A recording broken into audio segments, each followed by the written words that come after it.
So let's start at the very beginning. What exactly is RAM, and why should you care so much about that DDR part? Okay, think of RAM as your computer's short-term memory. It's like its disk or its active workspace.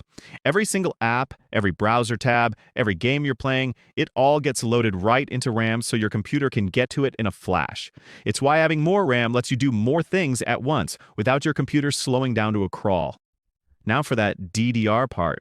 It stands for double data rate, and this is the real game changer. Imagine your computer's internal clock is like a metronome going tick, tock, tick, tock.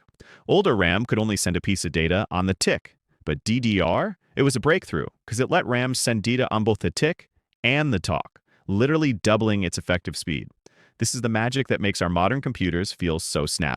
So how did we get from that first big breakthrough to the ridiculously fast memory we have on our machines today? Come on, let's take a quick trip back in time and see how this whole thing evolved. The whole journey really kicks off back in the early 2000s with the original DDR1. Then, a few years later, DDR2 comes along, making things a bit faster and more efficient. But the first real revolution, the one that kind of set the stage for everything we have now, was DDR3 in the late 2000s.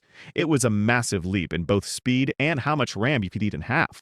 And that whole evolution brings us right up to the present, where, for most of us building or buying a new PC, the choice really boils down to two main options. So, in one corner, you've got DDR4. Think of it as the reigning champion. It has this fantastic balance of price and performance that makes it just perfect for most gaming PCs and general use. And in the other corner, you have the new kid on the block, DDR5. This is all about raw, cutting-edge speed and getting your system ready for the future, but, that brand new tech comes with a bit of a premium price tag. Okay, now before you rush out to buy some new RAM, hold on. There are a couple of absolutely crucial rules you have to know. Seriously, getting these wrong isn't just a small oops, it can be a very expensive mistake. First up, the physical size. Laptops use these small compact modules called SODIMMs. Desktops, on the other hand, use these much longer sticks called DIMMs. They are completely different sizes, and you absolutely cannot swap them. If like trying to fit a square peg in a round hole, it's just not going to happen. And second, and this one's a big one, you cannot mix and match generations. Your motherboard is basically the gatekeeper here. It's built for one specific type of DDR RAM, and that's it.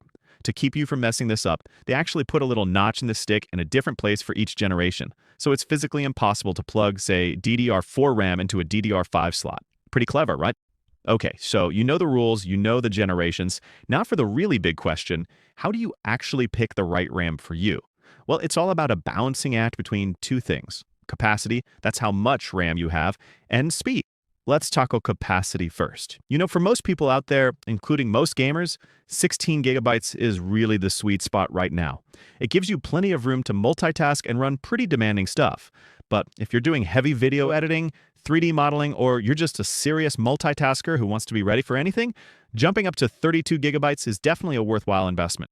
And this really gets to the core of it all. It's about balance. Having more RAM lets you do more things at once, period. Having faster RAM can give you a nice little performance boost in specific tasks, especially in some games.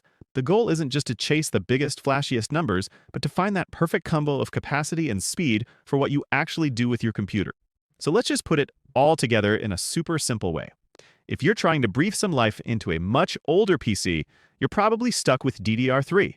For almost any new build today, DDR4 is going to give you the best bang for your buck, no question.